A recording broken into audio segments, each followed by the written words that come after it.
In this example, we are asked to solve for the variable. So I'm going to start by looking at the left side of our equation. That's where all the action seems to be.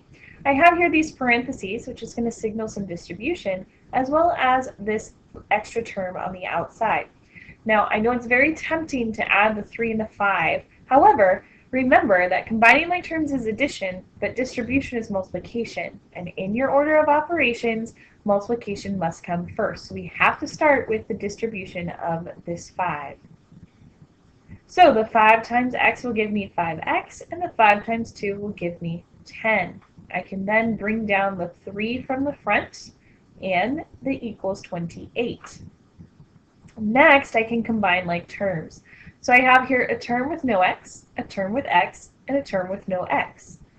The two terms with no x, the constant, can be combined. So 3 and 10 are going to make a positive 13.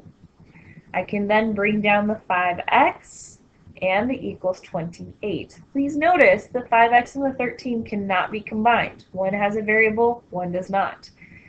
Now that we've taken care of the combining like terms and the distribution, we can start to solve this equation. Solving means I want to start by inversing the constant on the side of the variable. That would be over here on the left, the positive 13. The 13 is positive, so we can inverse it with a negative. That's going to leave me with 5x equals 15. Last but not least, we do need to inverse that coefficient. The coefficient here is 5, and it is multiplying on the variable.